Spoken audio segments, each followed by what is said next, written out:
quando eu dava aula, eu procurava, claro, sempre respeitar o que eu aprendi na faculdade e dividia a aula em fases, né, que é a parte inicial, o aquecimento, o preparo do corpo, para depois eles estarem preparados para esforços maiores.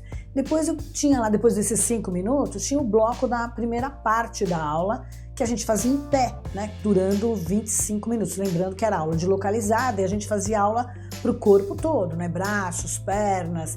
E aí a gente ia para a segunda parte, onde a gente ia para o chão, né, 4 apoios, 6 apoios, abdominal, deitava lateral, enfim, trabalhando glúteos, braços, pernas, flexão de braços e tal. E no finalzinho da aula, mais 5 minutinhos, sei lá, fazia um pouco mais de abdominal, alongamento, relaxamento, volta, calma.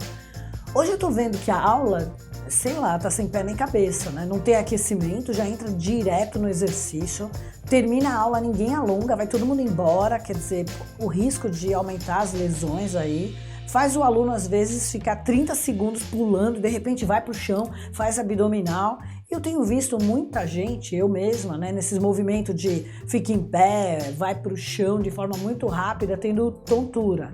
Será que não teria, para algumas pessoas, um plano de aula, uma transição entre estar de pé e de repente estar lá no chão, para que isso não ocorresse? Será que o professor não deveria observar isso? Realmente, sobre a estruturação dos treinamentos hoje, eu, na verdade, eu não fui fazer um curso, né, um level 1 aí de CrossFit, igual, né, a maioria dos coaches, esses boxes tem e tal.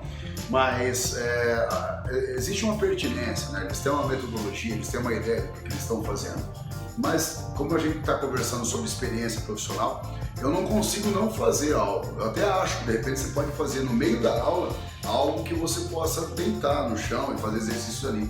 Mas uma coisa que me incomoda muito seria o cara levantar e subir rápido. Realmente isso daí faz diferença. Sempre fez, na verdade. Às vezes só de fazer alguns exercícios e levantar na hora de ir embora, às vezes dá uma tontura na pessoa, isso é individual. Isso não precisa escrever um artigo sobre isso aí. Na verdade, a gente tem que entender que pessoas, né, são diferentes uma da outra. Então, ao mesmo tempo que a gente tem muitas pessoas que não passam mal em descer, em fazer um burpee muito rápido, né, por exemplo, a gente tem pessoas que vai fazer 2, 3 e já vai sentir tontura. Então, quer dizer, o burpee ele não é específico de uma modalidade só, ele pode ser aplicado em qualquer lugar. Só que pode ter pessoas que vão ter que fazer de uma maneira diferente ou com um acessório diferente, como um caixote, como um step, para ficar um pouco mais alto. Já tive aluno assim, por exemplo, que tem que adaptar. A ideia principal de você seguir os níveis, igual era antigamente, né? Você começar alto e tudo mais, depois fazer a transição, isso ainda existe.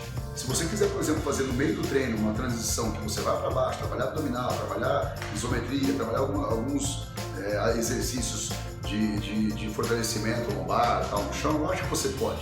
Mas tem que ter aquela preparação, aquela conversa e pedir para todo mundo sentar devagar, preparar todo mundo, ficar de joelhos, conversar com o pessoal na mesma altura, né? Acho que tem que ter um envolvimento, o relacionamento tem que existir. Então não é só mandar isso, aquilo e pau e pum. Então eles devem ter uma metodologia que eles estão seguindo, alguém deve ter falado esse pessoal que pode ser feito assim, ou então às vezes ninguém nem questionou, porque nós éramos questionados no treinamento. Tá, mas então eu posso fazer isso, posso fazer aquilo, a gente explicava o porquê que isso ou porquê aquilo. Então está faltando um pouco disso daí. A questão não é ser contra o que eles estão fazendo, mas o porquê que está sendo feito desse jeito. Então a gente fazia de uma outra maneira, já pensando justamente que a gente tinha um protocolo a seguir.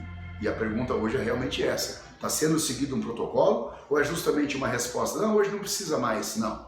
Minha opinião, precisa sim. Se você tem que fazer uma ativação para alguma coisa, para fazer uma corrida, para fazer um ciclismo, para fazer luta, você precisa também de uma ativação, de um aquecimento, para fazer aulas de cross-training e afins. Que inclusive no final, né, sempre foi assim a aula. No final deitava-se, ia para o abdominal, ou tinha um momento na aula que ia para a caneleira, né, como você disse mesmo.